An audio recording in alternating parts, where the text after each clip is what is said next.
IC, tatalakayin, hihimayin at pagtatalunan ang iba't ibang mga issue. Karambola sa DWIC, programang pwede kang mag-good pero for now, pwede ka rin mas-crash. At ngayon, narito na ang inyong mga karambulista at ang programang Karambola sa DWIC.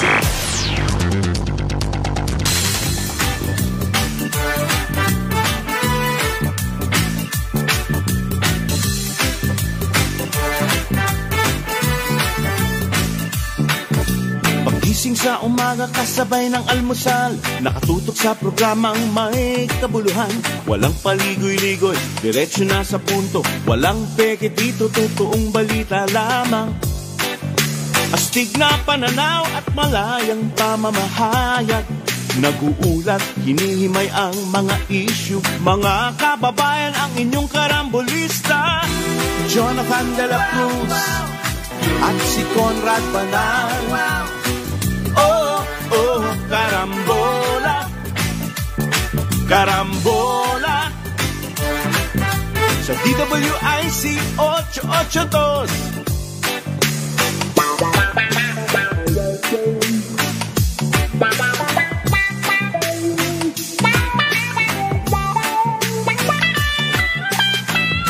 Kaya tumutok na at huwag bibitaw.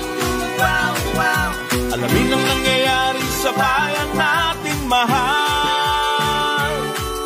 Oh, karambola, karambola, tuwing umaga. Oh, karambola, karambola sa DWIC 882. Magandang umaga, karambola sa Aliw Channel 23 at DWIZ 882. Ngayon, April 8, 2024, Lunes. Ako si Conrad Banal, kasama natin Joel Laksamana. Ayan. Good morning sa inyong lahat. Mapapanood, mapapakinggan ang karambola sa aming website, www.dwiz882am.com. I-download ang DWIZ 882 app. Pang iOS, pang Android, live din tayo sa Facebook at YouTube. Follow, like, share, subscribe, comment, heart. Text line 0999-376-6768. Tayo po ay mapapanood at sa Digital Free TV Aliw Channel 23. Sa Signal Channel 24, sa TV Plus Channel 27, sa GMA For the Box Channel 25. Kahit na anong digital free, kahit digital TV device or receiver, makikita nyo na si paring Joel, si paring Jonathan, at si Conrad Banal. Dito sa Karambola. Good morning, pare. Good morning. Delikado daw, delikado. Ang heat index today, especially, pwedeng umabot ng 42 to 51 degrees. Danger, ano na yan. May eclipse na nga eh. Tapos aabutin pa tayo ng ganyan? Danger po yan. Heat stroke, cramps, exhaustion. Marami, pwede. Marami na hong natatalang lugar sa Pilipinas na ganyang kataas ang heat stroke. Hindi pwede ang eclipse, hindi pwedeng... Hindi, walang epekto. Walang epekto yun? Walang epekto. Wala. Uy! Maski yung mga pangako na magkakaroon na ng mga bahay, walang epekto yun. Hindi pwede? Hindi pwede yung mga pangako. Sabi po ng Labor Department, ng DOLE, Department of Labor and Employment, Labor Secretary Bienvenido Laguesma, kung ayaw nyo raw pumasok dahil sa pakiramdam nyo ay panganib, ay pwede. Hindi naman kayo tatanggalin. Wala lang kayong sahod. No work, no work, no pay. Justified daw po yan. Pero hindi kayo masa-sanction administratively. Extreme heat daw po, depende sa lugar nyo. Pwedeng sabihin yan, unsafe and unhealthy conditions. Oo nga naman. Yan po ang nakalagay sa Labor advisory.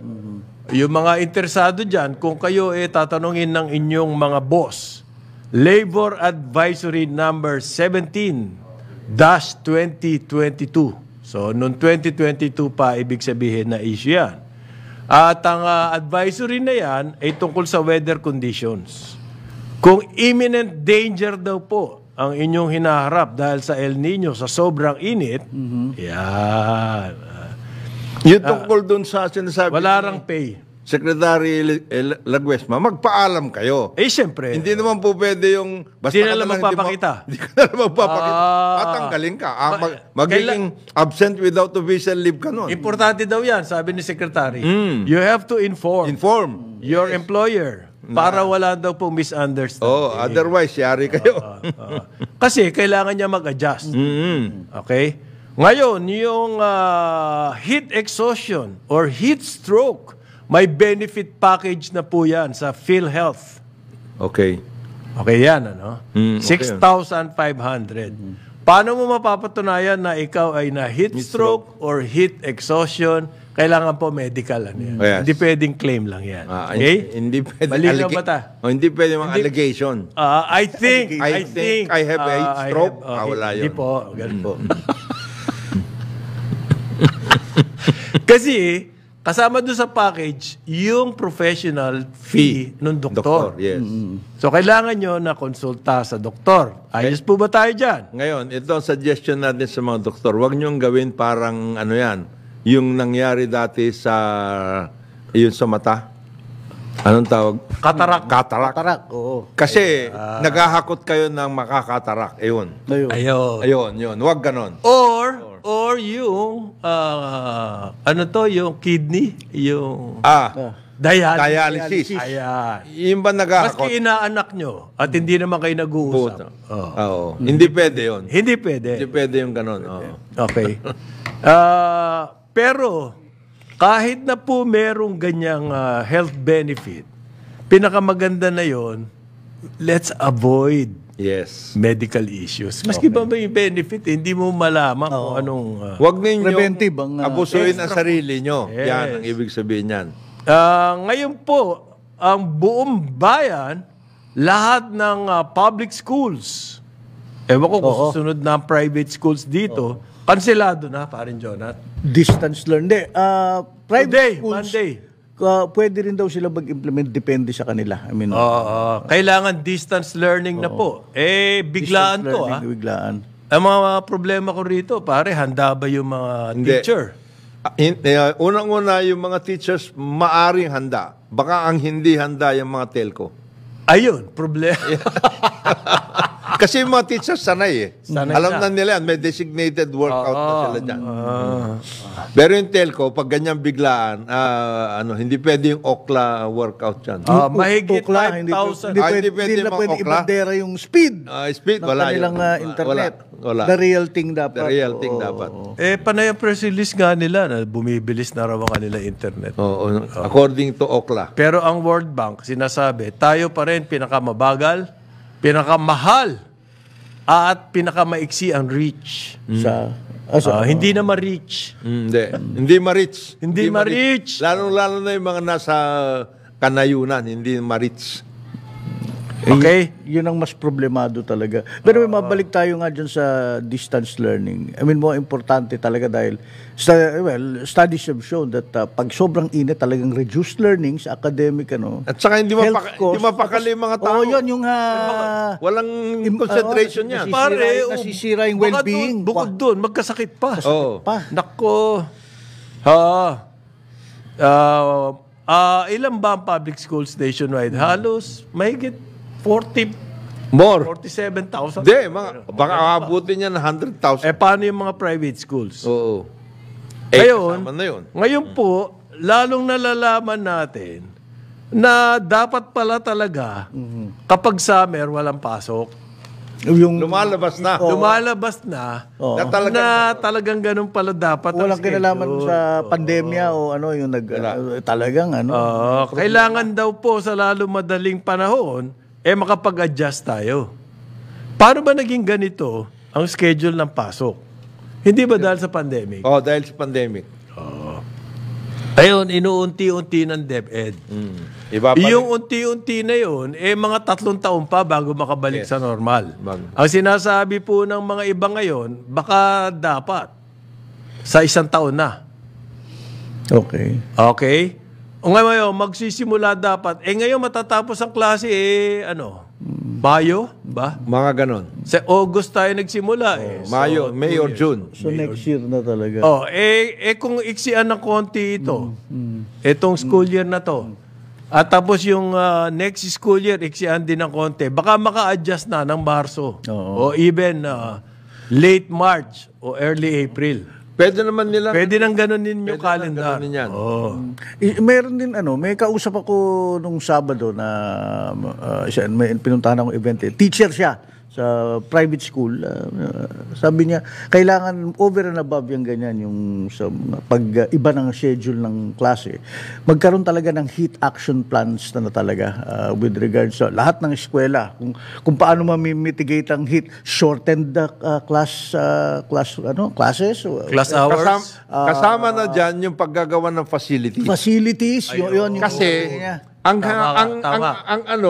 ang kalakaran sa ngayon, mas malaking building na kasemento, better. Hindi. Binanggit nga niya yun. Parang yung mga arkitektura ng mga bagong eskwela natin, hindi daw angkop sa tropical climate. Pang-aircon. Parang nasa Amerika ka Ayun na. na nga. At saka maluluwang na space. Well, wala naman tayong yung may mga kayang eskwela ay nag-aircon talaga. Yan. Okay. Pero sa kanayunan, tsaka yung medyo, kahit na private schools na non-profit, delikado. Maski dito, kung pwede, ayusin. Gagaya nung ginagawa dati na Gabaldon Schools. Oo, yun. Yan, mga ganyan. Lalo pa magkakaroon kayo ng problema kung nag-aaway yung mga LGUs ninyo, Taguig at saka Makati. Problema na kayo dyan. Medyo inuuna nila ron yung tarpaulin. Yung tarpaulin. Na this is Makati's. This is Taguig Taguig's. property. Parang nagkakademandahan na. Nagdemandahan na. Sobrang demandahan dyan. Nagkakademandahan na dyan. Nagkakademandahan dyan sa dalawang. Yan ang problema By the way, paano ngayon yung mga estudyante at saka teachers dyan? Ay, nako. Ngayon, ang alam ko, ang education, devolved na yan. Nasa LGU na yan. So, yung mga LGU, meron po silang pondo para sa pagpapatayo ng mga bagong school buildings or even new school, entirely new school. Special Education Fund, meron sila nun. Yung kanilang gagamitin na pondo na yon, dapat, yung sinasabi ni Paren Jonat, naangkop na sa ating weather, sa ating klima. Sabi nga, mangyari na yun. Kasi pare, alam mo naman, mas malaki ang sa pagkonkreto. Malaki ang heat index nun. Mas mataas ang heat index. Ang heat index na pumapasok sa bansa. Yan. Mataas yun. Ngayon, kung gagamit ka ng local materials like bamboo, mga ganyan, Saka yung mga silid-silid, may mga papasukan hangin. Ayan, mga gano'n. Ayaw nila. Gusto nila aircon. Aircon. Kasi mas mahal. Konkreto, aircon. Di niyo ba Kasi napansin sira daw, aircon na kay electric fan. may nagsabi sa akin, taga Manila Gold, ang dami na raw bagong members na congressman sa Manila Gold. Oo, yan ang usap-usapan doon sa Manila Gold. Alam mo ba magkano na per share ng Manila Gold? Halos, depende kung may makukuha ka pa maswerte ka na raw kung 200 million. Wow. Makakita ka pa. Bakit naman ayaw ninyo yung ganon? Na? Dumadami. Dapat nga ang sinasabi natin, ang dapat natin ginagawa, ang ating goal, objective, dapat may 1 bilyonaryo per province. Ayan! Ang dapat natin gawin. Sa anong paraan? Naging bilyonaryo ay ibang question yun. Hindi. Ibang question yun. Ibang Pero question yung yun. goal natin na magkaroon ng 1 bilyonaryo per province, At siya mag-aalaga doon. parang Siya ang kanyang magdadala. catalyst. Yan. Catalyst. Ayan. Hindi kata po ng Hindi. sabihin taga ng Tagalist. Hindi. Tagalist. Oo, Tagalist. Hindi. Catalyst. Tagalist. Iba yun. Kasi ganyan na nangyari doon sa mga ibang mga bayan. Ang isang malakas na kumpanya, productive, etc. at tamang ginagawa niya, nagiging... Ang isang industry, kasama. Oo, isang industry po, pumasok sa isang lugar. Halimbawa, isang probinsya. Yeah. Grabe yan. Katalis talaga yan. Dala-dala niya yung buong probinsya. Aakyat yan. Yan yung, halimbawa, yung Bulacan Airport. Malaking kasi bagay yung yan. sa tax lang na ibabayad niya sa Bulacan May government. iikot mo Nako na yan. po. Ikot mo na yan. Napakasarap May ikot mo tumira na yan. sa Bulacan ngayon. Gaganda. Maraming mga infrastructure. Kung magaling yung... Kung magaling yung magdadala. Kung magaling yung magdadala. Kagaya niyan. Magdadala ng ano? Magdadala ng infrastructure build. Kala ko... Build more. BBM. Baka kung ano dala-dala eh. Kagaya niyan, one good example, ito, meron akong kaibigan. Meron siyang meron siyang parang yung lime production.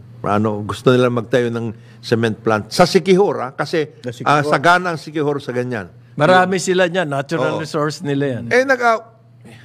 Pinagbabawalan siya nung political leadership doon. Bakit Sabi daw? niya, bakit naman? Gusto nga natin maangat tayo dito dahil sayang ito. Anong gagawin natin dito Anong dahilan at resource na ito? Why the resistance? Bakit ang resistance? Hindi, mas maganda tinitignan yung mga ganun natural resource. Sabi ko Mas masarap kung nakikita mo lang. Brad, sabi ko sa kanya, ganito ang gawin. Reserve ba yan? Yung Siquijor? Hindi reserve. So, hindi rin agriculture. Available. Hindi rin agriculture. Pwede talagang magkaroon kayo doon na malaking... Kumbaga, wasteland dyan. Wasteland. Ngayon, ang sabi ko...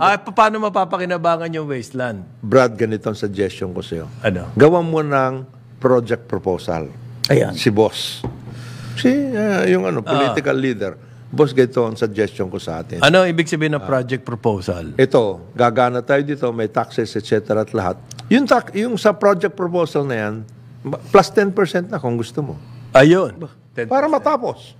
Hindi na raw pumapayag sa 10 ngayon. Nabababaan? Wala na. Wala na 10. Bali ako. Sasabihin ko sa kanya.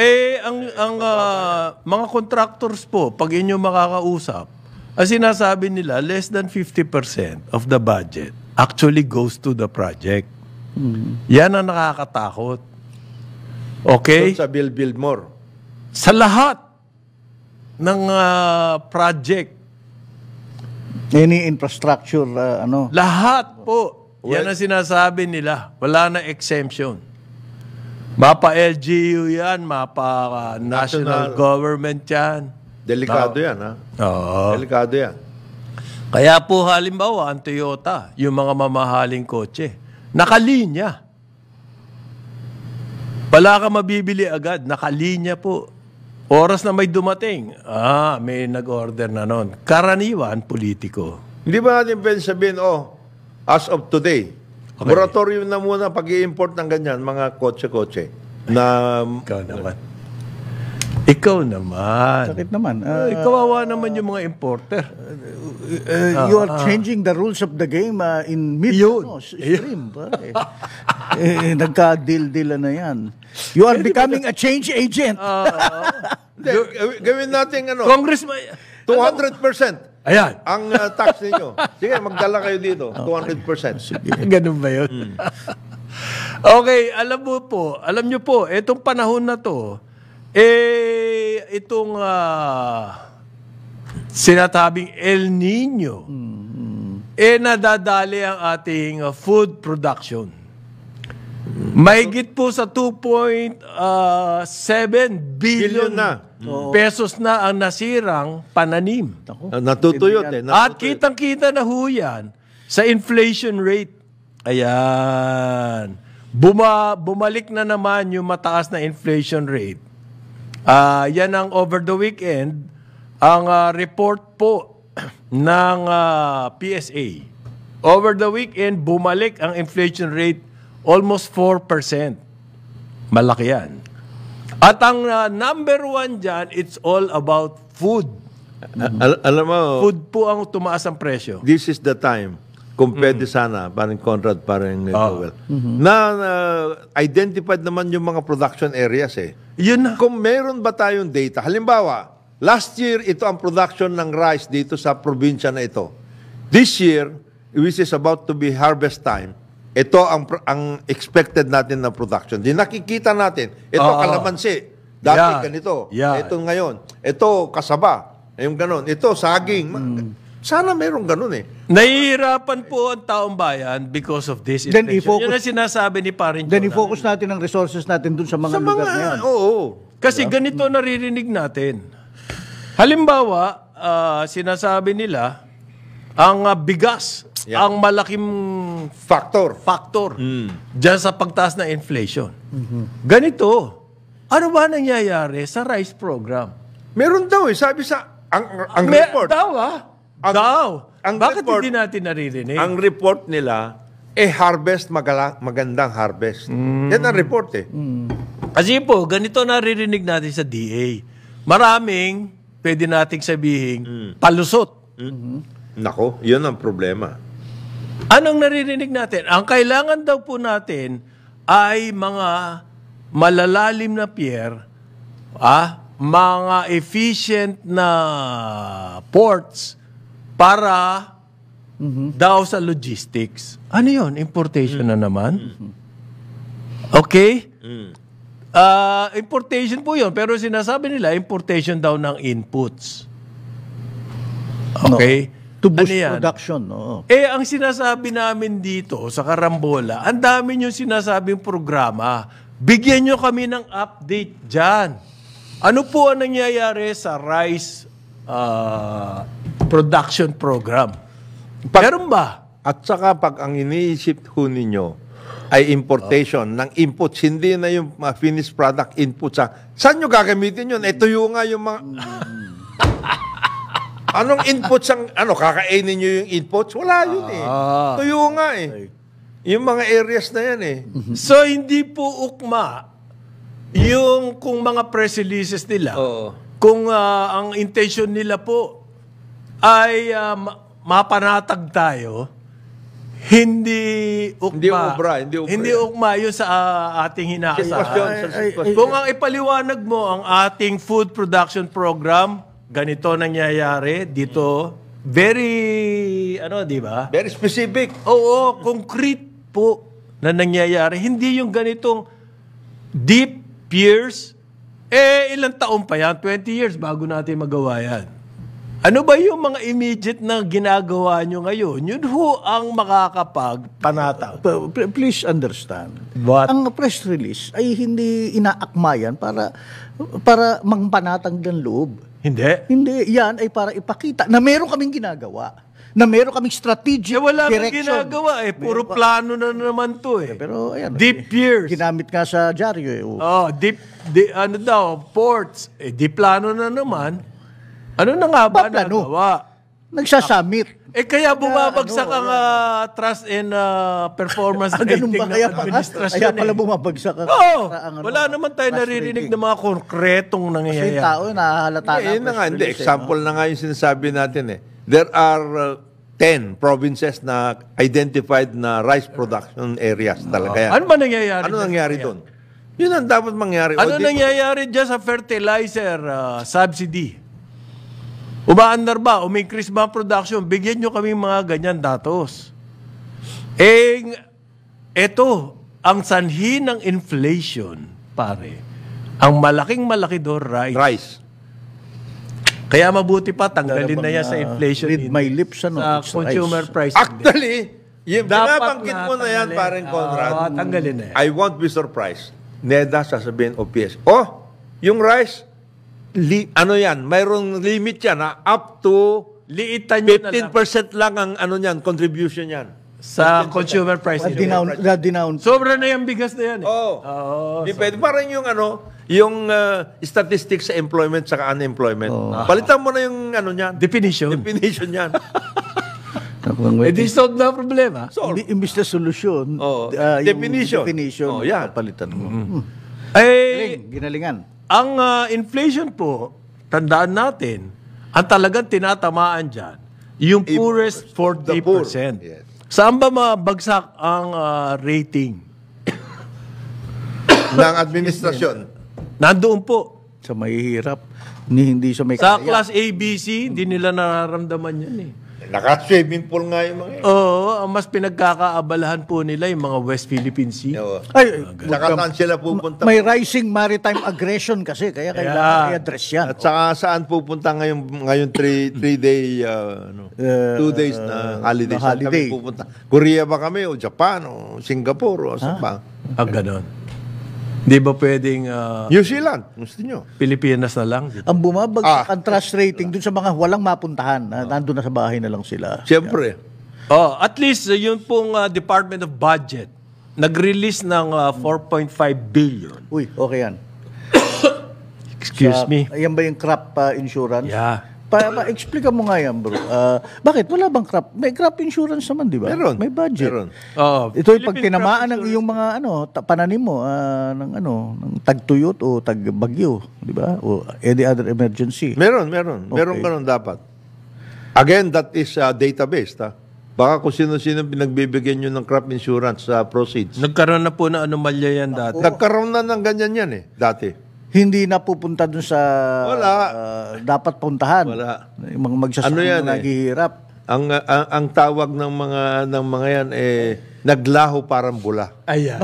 Nakilaho parang bula. Parang matalinhaga. Talinhaga. Nakakaasar yung naglaho parang bula. Ay, Oh. uy, nawala. Nawala. Oh. Di ba nag-traffic, pag gano'n, bakit pala nawala? Wala. Di ba? Ang mga qualified po dyan, yung mga nakarehistro, merong registry system ang Department of Agriculture Okay. para doon sa mga accredited na farmers and fishermen na covered niyang crop insurance. Okay? Ito ang problema ko dyan, pare. Updated ba yung inyong registry? Database, ayun nga. So, kung isang farmer, bago kang farmer, hindi ka registered doon. Kasi kailan ba huling na-update yan? Tapos ka. Mangungutang ka na naman sa 5-6. Tapos never-ending cycle. Never-ending cycle Napapakulit yun. ka talaga. Oh. Na-update po ba yung Philippine Crop Insurance? Na-update ba yung inyong registry system? Okay? Kung alam ko kung paano tumakbo ang mga digital, ang mga computer system sa mga government offices. Baka 10 years ago pa yung listahan na yan. Yun na lang, ayuda nga baka matanda pa sa amin ni paring Jonathan combined. Baka yung ayuda na lang nga Oo. O sige, binigyan ninyo ng crop insurance ito. Bakit siya binigyan ng crop insurance? Farmer ba yan in the first place? Ayan. Nagtanim ba yan? Meron ba siyang pagtataniman? Baka naman kumpare ni congressman, kaya kailangan Ni Mayor. ng insurance o kumpare ni Mayor. Yun ang mga problema. Kaya 8:30 na po ng umaga, DWIZ 882 at Aliw Channel 23. Karambola sa DWIZ. Karambola. Balik tayo karambola sa Aliw Channel 23 at DWIZ 882. Kasama pa rin natin Jonathan De La Cruz, Joel Aksamana, ako si Conrad Banal. Good morning. Good morning. Pwede bang... Wala kang babatiin? Hindi, makiramay muna tayo. Sige. Sa pamilya ni R.C. Constantino.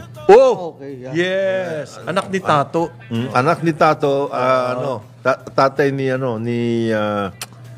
Carmina Constantino. R.C. Constantino. Okay. Of course, may mga babatiin tayo sana naman. Tayo nakikiramay muna kay R.C. Constantino. Napaka-bait nito, napakagaling na galing kasama at lahat. Anak ni Tato, Renato Tato Constantino. Okay. Ngayon, bumabati tayo kay General Mario Chan, Ambassador Mario Chan, dati nating ambassador sa Brazil. Happy birthday. Brazil, happy birthday. Happy birthday, General Mario, at saka si Loli Acosta. Birthday, happy birthday. Happy birthday, Loli. Kasama natin dito yan, natin dito. sa Aliw 23. Okay. Okay. Ngayon, congratulations sa DTI. Uy, Hindi, bago yan. Bago tayo mag-congratulate. Sa DTI. I-congratulate Gusto ko lang talaga i-congratulate. Huwag muna. Ito muna. Sa UP Law School, panalo sila doon sa Jessup. Uy. Yung- First time ba yan? Hindi naman. Kaya lang... Kumbaga sanay na. Sanay. Sanay na sa panalo. Ito, sanay ba ito? Sinasabi. Yung kinokongratulate. Hindi, Congratulations. congratulations. Sanay na rin ito. Kasi daw po, by May, mailalabas na nila yung bagong listahan ng SRP. Suggested Retail Price ng mahigit 20 basic items. By May po. Ito na naman po tayo. By May. Ang original schedule niya. Ito naman, ginawa ni Joel. Ito na naman. Hindi naman gano'n. Lagi namang Masyado kang pa. maya-maya, nasa palengke na naman yan, nakatsalik. You're very cynical, Mr. Laksamana. Laksamana. Please. Understand po, They're trying their best eh. yan. Yan. Ang Para naman meron kasing nasunod dyan sa SRP na yan eh. Kasi daw po, dapat nga yung first quarter, natapos na yung first quarter. Oo. Nahuli. Walang lumabas. Sa May na lang daw. Ay, yung SRP na yan, katakot-takot na lobby yan. Okay? Kaya mahirap eh. May lagayan pang involved dyan. Naku. Yan ang problema. Yung mga manufactured po na lists, binibigyan ng SRP ng DTI. Ngayon, anong bentahe sa manufacturer niya? Di ba? May bentahe ba? Wala daw. Pero maganda na yung mataas ang SRP mo. Wala naman talaga actual na bentahe. Kasi po free market naman tayo eh. Sinasabi wala namang price control eh. Pag lumabag ka dyan sa SRP, hulihin ka ba? Hindi po. Yung SRP na nakalagay sa etiketa ng mga produkto, pag tumaas doon yung mga supermarket, huhulihin ba supermarket? Hindi po. Warning yung mga sari-sari store, hindi. Wala yan. So, ang kumikita dyan, yung mga bureaucrats lang. Hindi mo pwedeng dalhin yung SRP na nasa pahayagan. Ito, sabi yung presyo daw ng lata ng sardinas, dapat ganito lang. Bumili ka sa ano? Sa DTI ka po. Sa DTI ka pa bibilin. Ayusan lang po yan, yung SRP. Ngayon, sa May na lang daw, kasi, ang dinig ko, hindi pa tapos yung ayusan. Kaya sa May na lang. Hindi pa tapos eh. First quarter ang pangako, hindi magagawa. Matagal-tagal pala yung ayusan yan eh. So, yan. Implementation, may workout pa dyan. Okay, congratulations pa ulit sa DTI dahil eto, malaga para sa mga mahihirap yung kumakain na sardinas. Ayan. Ang DTI daw po makikipang-konsulta dyan sa mga gumagawa na sardinas. Bakit? Kasi tinigil po ni Agriculture Secretary Laurel Chu ang pag-import ng mga isda dahil nagkakadayaan daw. Yan. Na ginagawang sardinas. Sardinas, oo. Ano sagot ng... kasi po, ang ginagawa nila, imbes na gawing sardinas, dinadivert. Dinadivert. Sa public markets. So, nakukulangan ng sardinas. Yun ang result niyan. So, ang DTI po, congratulations, ang gagawin nila dahil sa development na to, makikipagkonsulta raw sa gumagawa ng sardinas. O di solve na problem natin sa sardinas, makikipagkonsulta na DTI eh. Di ba? Ang mag-usap kayo ng DA, hindi yung mga manufacturers. Kasi yung mga manufacturers, gusto na naman talaga nila magkaroon ng, ng kanilang input. Hindi na, pinagpawalan nga eh. Kung ako DTI, kikita ba ako sa DA? Magkikita kayo na mabuti. Hindi ako kikita. Magkikita lang kami. Ang sasabihin nila, I will talk with the DA. Yan. Konting adjustment lang sa syllable, medyo nag-ibang... Kikita ba ako dyan kung kausap ko DA? Samantalang yung Canned Sardines Association of the Philippines. Sa totoo po lang po, ito yung mga loko eh. Kaya si Secretary Laurel, tinigil yung kanila importation dahil hindi nyo naman ginagawa sardinas. Oo. Dinadivert nyo eh. Oo. Sino ba may kasalanan kung bakit tinigil kayo? Ngayon, nagagalit sila dahil daw ang supply ng mga canned para sa sardinas. Masisira daw po. Dahil dyan sa ginawa ni Chu Laurel. Ito, Matagal nang nasira dahil hindi nyo naman ginagawa sardinas yung mga imported eh. ang suggestion ko sa inyo ganito. Kayong DTI, para kompleto ang consultation ninyo, magkonsulta kayo, hindi lamang dito sa Canned Fish Association. Kundi MITA. Kasi yan, sanay na sanay. Yung Meat Importers and Traders Association, sanay na sanay sa ganyan yan. Paano naman nasali yun? Isda ang pinag-uusapan. Alam mo ba rin, Conrad? Tsaka manufacturer.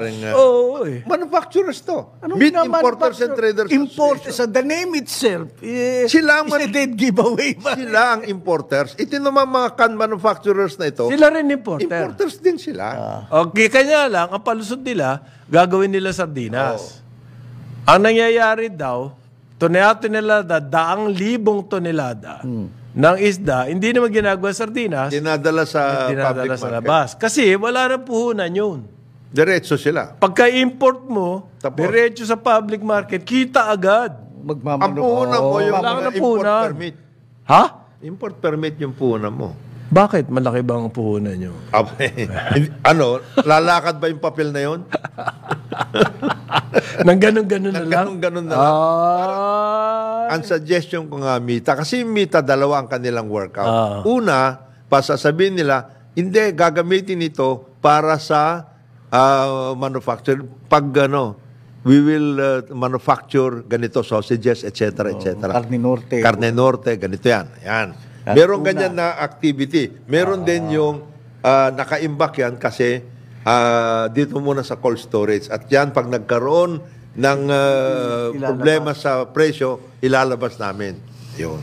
Ruled out na raw po ang yung mga nagsasabi rito price control. Ruled out daw ang price control sa bigas. Iyan po ang definitive statement from the Department of Agriculture. Wala raw mangyayari dyan. So, mas gusto nila yung tumaas ng tumaas ang ating produksyon. Okay? Deep peers. Posible pa raw yung, theoretically, posible pa yung 20 As an aspiration. pesos. Atin yan ang ating target. Bakit hindi? Ang laki-laki ng lupain na devoted to rice production dito sa Pilipinas. Ang kailangan lang po mangyari, tumaas ang yield. Kumbaga, meron tayong lugar, tinatamnan natin ang bigas. Pero hindi natin nakukuha yung yung harvest, hindi optimize. Ang calculation nga nila, 3 tons per hectare ang yield. Sisiw na sisiw po yan sa ibang lugar. Yung iba, easily double. 6 to 8 yung iba. Oo. Ano mga paraan dyan? Switch to hybrid, correct inputs, mechanization, okay? Tsaka na po yung mga pier kasi masyadong malayo pa yun eh. Mga deep piers para... Sa ngayon, kailangan talaga nandoon sa production side, lahat ng tuon. May update ba tayo? Hindi natin naririnig eh. At yung saka, fertilizer, ano ba update? Yung per island group, alam natin kung ano yung rice production areas eh. Per island group. Halimbawa, dito sa Luzon, Cagayan, Isabela, Tarlac, Nueva Ecija. Identify dito mga ganito. Ano ba nangyayari sa mga lugar na yan? Doon ako interested. Yun ang workout. Dito, wag na natin asahan yung mga Cavite, Rizal. Wala na yan. Wala na. Hindi na pwedeng rice production areas yan. Kung meron man, konti na lang yan. Para po bang sinasabi, balang araw magkakaroon tayo mga pier, mga ano. Eto, nandito yung problema. Kumbaga, yung ating, yung paborito ni Paren Joel, na cabinet member, yung housing SARDA. Ako. Nice. Nangangako, nasusuportahan niya raw ang mga LGUs. Okay? Alam niyo po, 2 taon na tayo sa administrasyon ng ni BBM. Hanggang ngayon, pangako para maririnig natin. Hindi naman, nag-inaugurasyon naman siya ng mga ilang groundbreaking, ribbon cutting, ganun. Ngayon, nangangako na naman. Susuportahan na raw niya yung mga LGUs. Dati ba hindi niya sinusuportahan? Kulang ang suporta, siguro. Nagkapirmahan na raw po sila ng memorandum. Ayan. Hanggang ngayon ba, pangako, plano? Ano pa ba? Pangako, plano, coordination, monitoring. Yan lang ba asahan natin sa laki ng ating problema? Ang hirap naman nitong ganito ata. Traffic! Ayan. Magkakaroon daw ng summit. Ayan, maganda yan. Ganda press release na yan. Ha? Maganda yan. Maganda yan summit, di ba? Oo. Tsaka ilang summit na kaya tayo ng traffic? Nilabas yun na kasi yung updated na enhanced traffic transport plan. Meron ba? Meron. Panahon Yan yung sinasabi natin master plan? Master plan. Hindi ko pa nakita yan. But anyway, even ang ano dyan, parang Conrad, ang makakabugbog na naman sa atin dyan, kasi April ngayon April na. This is the last month na dapat lahat ng mga PUV, Public Utility Vehicle, jeep, lalong-lalo na, ay maging kasama na ng mga programa. Nandun ba yan sa master plan? Baka doon nakakonsentrate yan, hindi mangyayari itong sinasabi natin na mai-ease ang traffic. Wala. Kasi doon makokonsentrate Sa tingin ko lang. Kaya magkakaroon na summit. Doon makokonsentrate. Well, even si President Bongbong has expressed support for this summit. Alarm. Alarm siya. Pero yun nga, lahat daw tayo magbigay ng ating mga kuro-kuro at kung ano pa man. But one of do sa master plan sana nga, nilabas uli yung planong or mithiin na i-develop outside. Disperse. Lalo daw po yung mga nearby provinces. Oo, sa Bulacan. Okay. Ano mangyayari dyan? Ano ba ang plano natin dyan? I-disperse. Para bang yung style America na may suburbs? And then everybody goes to the city to work? It will not solve the traffic problem. Okay. Madidevelop yung mga surrounding areas. Yes, townships, etc. Dapat po, yung mga surrounding areas yun, ma-develop na doon na rin magtatrabaho yung mga tao na doon titira. Hindi ho ganun ang nangyayari sa atin. Kasi ang trend natin, yung mga real estate companies natin, magtatayo sila na central business district. Bakit? Kasi napakalaki ng kita nila dyan. Magmamahal ang mga properties dyan. Gusto nila yan. Concentration ng business establishments doon sa kanilang lugar. Tapos gagawa lang sila ng dormitory areas. Gaya. Suburbs. Kung ganyan po ang ating development plan, wala rin, hindi rin masosolve yung traffic. Lalo ngang iigting, lalong tataas ang requirement natin for transportation systems. Dahil malalayo na nakatira yung mga tao. Ang kailangan po ngayon, ayon sa mga think tanks buong mundo, halos kung saan ka nagtatrabaho, doon ka na rin nakatira. Diyan ba ang trend ng development natin? Doon ka kumakain. Meron bang ganun effort? Hindi po ganun ang trend ng development natin. Dahil itong mga real estate companies, hindi pabor sa kanila yun. Yeah, central business district sila Ang concentration nila central business. Halimbawa, pag ginawa natin ginawa mo ba socialized housing pag ginawa mo dispersal, halimbawa, ano mangyayari dyan sa BGC? Ano mangyayari doon sa Makati? Dito, sa Ortigas Center. Ghost town yan. I-disperse mo yung kanilang call center. Biglang magmumura ang real estate dyan. Pero sinasabi nila, parin Jonat, unrealistic na raw ang ating real estate dito. Ang dami ng bakanting offices. Super na nga Dami na. So, overbuilt na sa offices. Okay? Ganun na rin daw sa kondo. Yan ang sinasabi nila. At yan, ay tinatago po yan. Pero yan ang nilolaunch. Yan ang pirming nilolaunch siya. Yun na nga, yung mga magkakaroon ng bubble. Sinabi na natin yan. Batahakin mo yung C5, ilan na ngayon ang nandyan, mula dun sa Running of the Bulls, sa Arcobia, magkakaroon pa nga ng... Dire-diretso hanggang papuntang magkakaroon ka nga dito sa Arcobia ng zone. Info Technology Zone. Dito po. They are Yun nga, sinabi ng assisting Presidente. in the export, Try to reconcile this, mga kasama. move. Ang sabi ng Presidente, i-develop natin yung mga nearby provinces and cities para ma-decongest ang Metro Manila at masoblang traffic.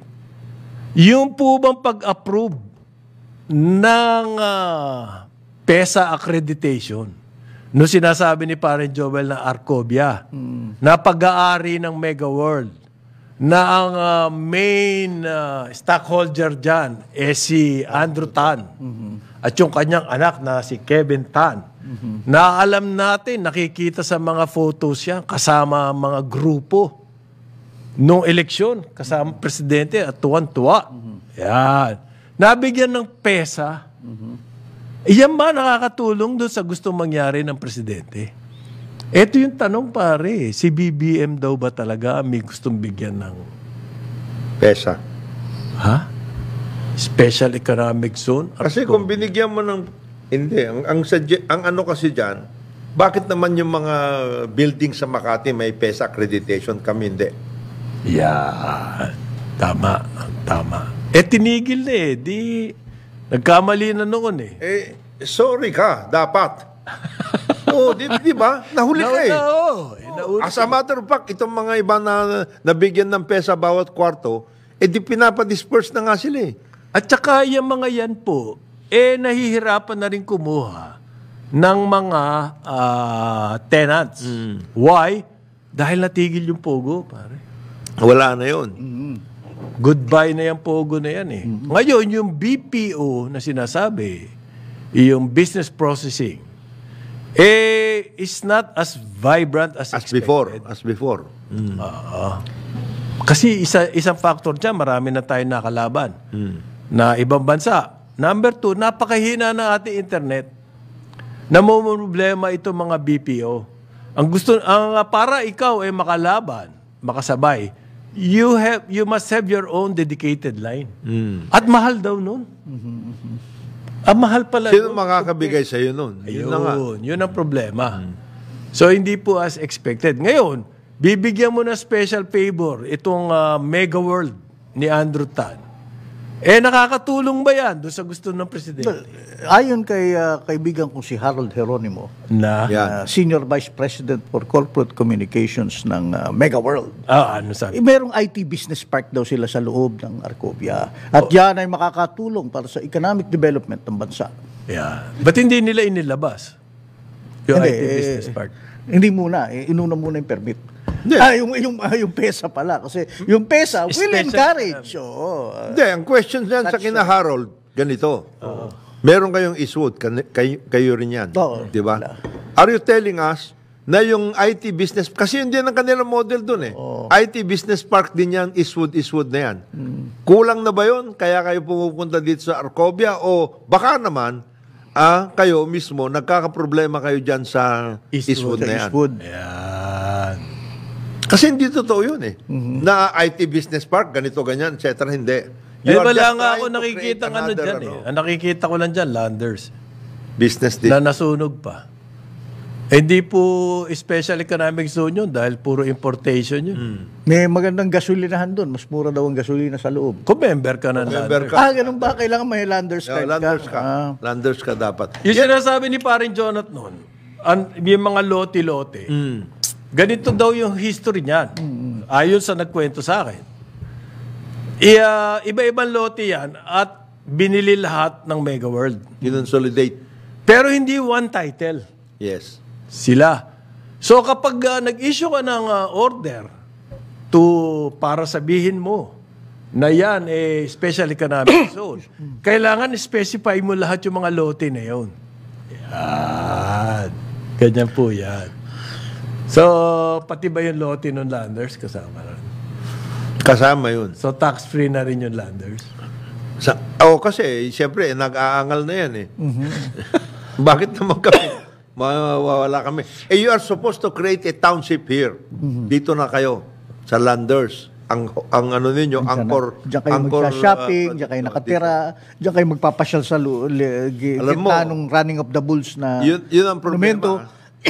dahil dyan sa ginagawa nila ng mga ganito, nagiging unaffordable na itong mga areas dito. Lalo na ang nagiging affordable. So ngayon, yung mga tao mapipilitan doon sa sinasabi ng presidente, lumabas kayo, pumunta kayo sa mga nearby Dala kayo provinces. makakabili ng ng Saan sila makakahanap ng trabaho doon? Yung mga investors gusto nila dito Dito. mag-invest. So anong dapat gawin doon? Dapat ba ang ikaw bibigyan kita ng permission na magtayo dito sa Metro Manila kung magtatayo ka rin ng isang doon sa labas? Pwede bang gawing kondisyones yun? Parang tree planting. Hindi, ganun dapat. Social engineering ang kailangan dito. Kaya nga kailangan ng urban planning. Hindi ba? Baka pwede yung ganun. Kasi kung magsasummit tayo, Isang mga naking traffic sa- Napakagastos po ang sasabihin sa inyo ng mga nakamasikip na Magastos Amerikana ang yan. Precisely nga, kumikita kayo katakot-takot. Hindi pag-aralan nyo kung ano yung viable na pwede doon na project na magkakaroon ng trabaho para yung mga lilipat doon, hindi na sila rito sa Metro Manila magtatrabaho. They operate on the principle of build and they will come. Ito, hindi, ganito. Build, Para lang kasi nagawa na yan. Ito na lang gawin natin. Okay. Diyan sa inyo, halimbawa, 20 hectares kayo, na binigyan ko kayo ng special economic zone status. 5 hectares of that, iano mo sa housing na, low-cost housing, para sa mga Subsidized. workers ninyo. Tama. Naku, hindi po tumutugma sa branding namin yan. Kasi yung amin, yun na nga we target a certain kind of Puro makasarili. clientele. Yun Those who ang can problem. appreciate the Para yung mga monument. para yung mga workers ninyo, hindi na lalabas diyan sa economic zone ninyo. Diyan na sila. We cannot mix the hoi polloi and the our Kailangan ng elite condo clients. Kailangan po Nakagulo yan. kailangan Social engineering. Hindi, totoo. Kasi kagaya niyan, ito magkakaroon ng supposed to be another workout dyan sa FTI. Yung dating FTI, Arca yun. Arca. Ayala yan, Ayala. Ano ngayon ang workout dyan? In terms of traffic systems, Di dadaan dyan yung subway, yun ang workout noon. 9 o'clock ng umaga, DWIZ 882, Aliw, Channel 23. Karambola sa DWIZ.